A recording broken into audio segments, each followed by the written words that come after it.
Hello friend, this is Monica. आज हम लोग फेस्टिव प्रपोजिशन करने वाले हैं, जिसमें जो हमारी फेस्टिव प्रपोजिशन रहेगी वो 4 रहेगी और 4 के साथ डाटिव रहेगा।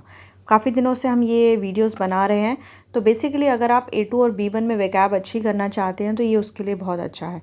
आज फेस्टिव प्रपोजिशन का बेसिकली मतलब होता है फिक्स प्रपोजिशन, और जो इससे पहले वाली वीडियोज़ देखेंगे तो और आपको क्लियर हो जाएगा। तो फिक्स प्रपोजिशन का क्या मतलब होता है? कुछ वर्ब्स होते हैं जिनकी एक फिक्स प्रपोजिशन होती है। जैसे इंग्लिश में आपने अक्सर सुना होगा आई बिलीव इन समथिंग, तो बिलीव के साथ इन आता है। ये किसने बताया? ये फिक्स्ड है, इंग्लिश में आपने रटा है, इसके पीछे कोई लॉजिक नहीं है। तो I believe in something, I am fond of something, तो फॉन्ड के साथ ऑफ ही आएगा। ये फिक्स प्रपोजिशंस है। सिमिलरली जर्मन में भी होता है कि एक्सप्रेशन के साथ मिट या यूबर आएगा। तो इसी तरह हम कुछ वर्ब्स लेंगे जिनकी फेस्टिव प्रपोजिशन 4 होती है और साथ में डाटिव लगता है। क्लियर है?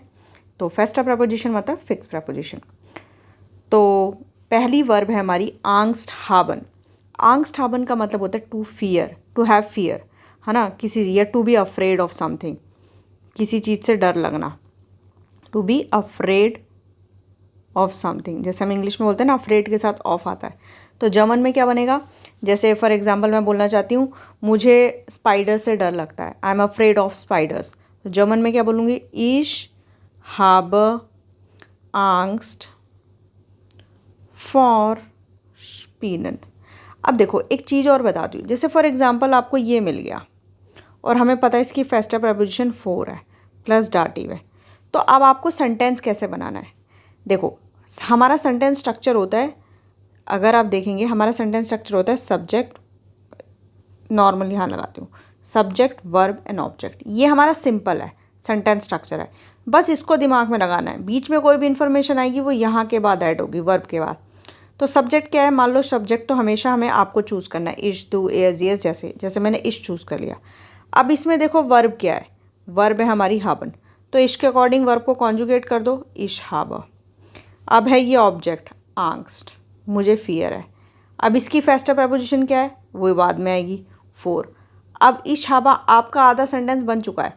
इश हाबा आंगस्ट फॉर, अब जो भी चीज़ है, जिस चीज़ से भी आपको डर लगता है वो आगे ऑब्जेक्ट लिख दो, वो डाटिव में लिखना है। क्योंकि ये नॉर्मल है तो हम स्पीनन लिख दिया सीधा, ठीक है, इश हाबा आंगस्ट फॉर स्पीनन। क्लियर है? तो आपको सेंटेंस करना कैसे बनाना है? सब्जेक्ट उठाया, वर्ब कॉन्जुगेट किया, ऑब्जेक्ट लगाया, फेस्टिव प्रपोजिशन लगाई, यहाँ पर फेस्टिव प्रपोजिशन लगाई, है ना, क्योंकि इसके बाद जो भी आएगा फिर उसके साथ बाद जो भी ऑब्जेक्ट लगेगा दूसरा, जिस चीज़ से डर लगता है। क्लियर है? नेक्स्ट, जिश फ्यूस्टन, इसका मतलब भी होता है टू बी अफ्रेड ऑफ। जैसे मैं बोल रही हूँ बच्चों को ना अंधेरे से बहुत डर लगता है, तो हम क्या बोलते हैं? बोल सकते हैं द किंडर फ्यूस्टन जिश ऑफ फॉर देयर Dunkelheit, राइट। द किंडर फ्यूस्टन जिश, क्योंकि ये एक रिफ्लेक्सिव वर्ब है तो ये साथ में आएगा, द किंडर है इसलिए जिश। समझ रहे हो? अगर रिफ्लेक्सिव है तो फिर वो यहाँ आ जाएगा, रिफ्लेक्सिव की जो प्रोनोमन है। तो दी किंडर फ्यूस्टन जिश ऑफ्ट फॉर देयर Dunkelheit, हमने टाइम मेंशन कर दिया कि अक्सर अंधेरे से डर लगता है, तो 4 लगाया, दी Dunkelheit देयर में चेंज हो गया। ठीक है, मैं एक बार स्ट्रक्चर यहाँ पर लिख देती हूँ। ये सब्जेक्ट हो गया, ये रिफ्लेक्सिव वर्ब है तो इसका रिफ्लेक्सिव प्रोनोमन आएगा, फिर ये टाइम मेंशन कर दिया भाई अक्सर, फिर जिस चीज़ से, फिर इसकी फेस्टिव प्रपोजिशन जो लगती है, फिर उसका ऑब्जेक्ट। क्लियर है? द किंडर फ्यूस्टन जिश ऑफ फॉर देयर Dunkelheit। ठीक है, चलिए नेक्स्ट है वॉर्नन। वॉर्नन का मतलब होता है to warn, to warn about या ऑफ समथिंग या समवन, राइट। तो जैसे हम बोलना चाहते हैं डॉक्टर ने ना हमें वॉर्न कर दिया था about the side effects of the medicine. ठीक है, the doctor warn me about the side effects of the medicine. So in that case हम क्या बोलेंगे? देयर आस्क्ड वॉन्टर मिश फॉर देयर नेबनविर्कुंग। नेबनविर्कुंग का मतलब क्या होता है? अभी बताती हूँ। साइड इफ़ेक्ट्स होता है इसका, देस मेडिकमांटस, मेडिकमांट्स, मेडिकमेंट्स। अब देखो, देयर आस्ट वोंट मिश, मतलब मुझे कर दिया था वॉन्ट पास्ट में ये वॉन्ट मिश मतलब वॉन कर दिया था फॉर दे नेबन विरकुंगन। नेबन विरकुंगन होता है साइड इफ़ेक्ट्स किसके, ऑफ मेडिसिन देस मेडिकमांटस। समझ में आया, देस मेडिकमांट्स। तो यहाँ गेनेटिव केस लग गया, और टेक्निकली तो यहाँ ई एस लगना चाहिए क्योंकि लास्ट लेटर टी है, राइट। नेक्स्ट, जिश शुत्सन। जिश शुत्सन फोर मतलब टू प्रोटेक्ट फ्रॉम, किसी चीज़ से बचाना। तो जैसे मैं बोल रही हूँ you should protect yourself from the sun, तुम्हें अपने आप को सन से बचाना चाहिए, तुम्हारी स्किन टैन हो रही है फॉर एग्जाम्पल, तो किसी चीज़ से बचाना, तो आप कैसे बोल सकते हो, डू जॉल्स्ट, यू शुड डू जॉल डिश, क्योंकि रिफ्लेक्सिव है तो डिश आ जाएगा डू के लिए। किस चीज़ से, फॉर द जॉनर, सन से, दी जॉनर देर में कन्वर्ट होकर डाटिव शुत्सन, ठीक है। डू जॉल डिश फॉर द जॉनर शुत्सन, तुम्हें प्रोटेक्ट करना चाहिए अपने आप को सन से, है ना। रिफ्लेक्सिव है इसलिए यहाँ डिश आया। फॉर देयर, जो जिनको A2 की ग्रामर आती है उनको प्रॉब्लम नहीं आएगी, जो बिल्कुल बिगनर हैं या A1 वाले हैं वो सबसे पहले A1 के कॉन्सेप्ट्स क्लियर कर लें, उसके बाद ये समझेंगे तो ज़्यादा आसान रहेगा, एकदम से नहीं आएगा। तो डू जॉल्स्ट डिश फॉर दिस जॉनर शुत्सन। अब दूसरी फेस्टर प्रपोजिशन है जिसके अंदर नाक प्लस डाटिव, क्योंकि नाक फिक्स प्रपोजिशन है डाटिव, तो यहाँ डाटिव केस लगेगा। तो पहला है फ्रागन, फ्रागन के साथ क्या आएगा, फ्रागन नाक, यानी कि to ask for something, right. तो जैसे वो रास्ता पूछ रहा है, ही या उसने रास्ता पूछा, he asked about the way to the train station, कि ट्रेन स्टेशन कैसे जाना है, तो हम क्या बोलेंगे, एयर हार्ट, परफेक्ट में बना रहे इसलिए, एयर हार्ट नाक देम वेग, फेस्टर प्रपोजिशन क्या है, नाक, और नाक के साथ क्या आता है, डाटिव। नाक देम वेग सुम बानहॉफ, सुम बानहॉफ gefragt, ठीक है। एयर हार्ट नाक देम वेग, he has asked about the way to the train station, कि ट्रेन स्टेशन कैसे जाना है, तो सुम बानहॉफ gefragt। schmecken to taste like, to taste like, इसमें इसका मतलब ये, schmecken नाक का, schmecken प्लस नाक प्लस डाटिव का मतलब।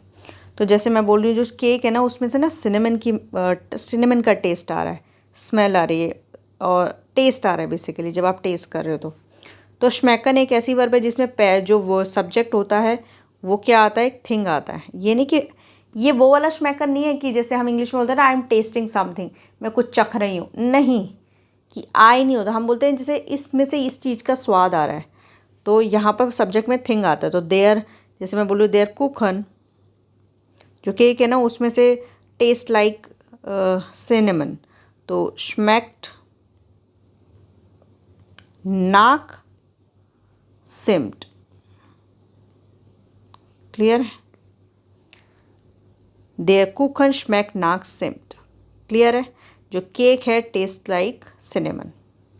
और जैसे मैं बोलूँ जो आइसक्रीम है बहुत टेस्टी लग रही है, या आइसक्रीम में से मैंगो का टेस्ट आ रहा है, तो दस आई श्मैक्ट नाक मैंगो, इस तरह से आप बोल सकते हो।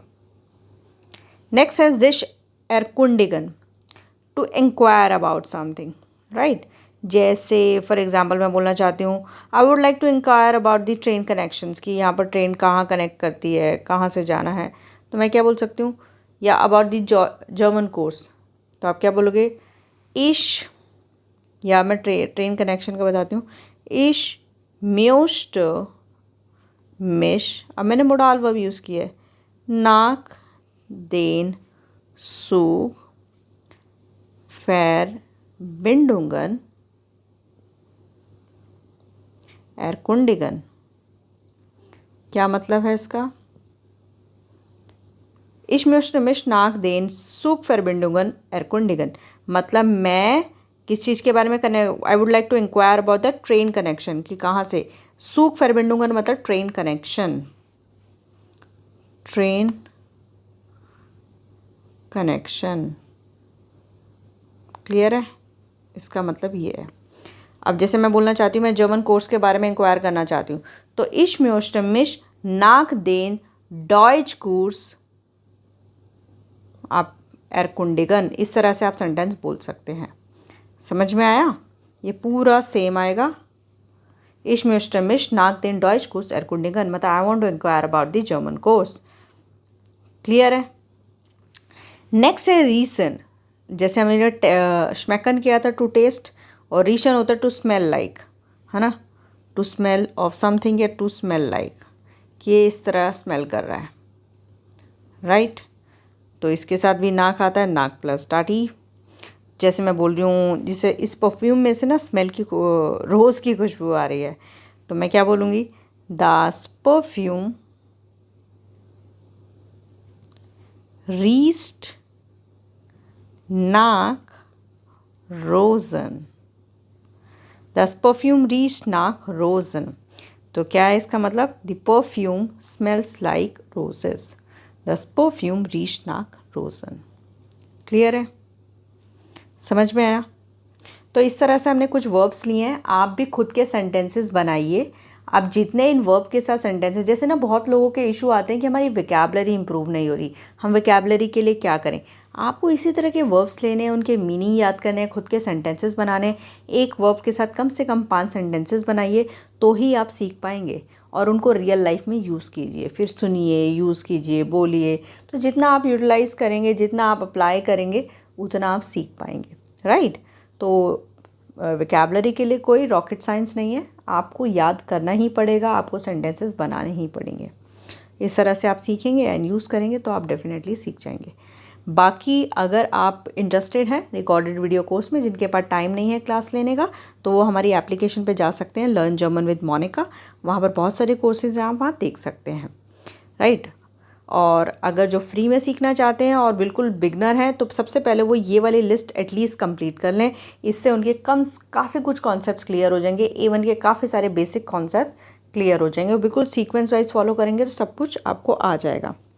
आई होप आपको समझ में आया होगा। थैंक यू वेरी मच, बहुत बहुत शुक्रिया। मिलते हैं नेक्स्ट वीडियो में।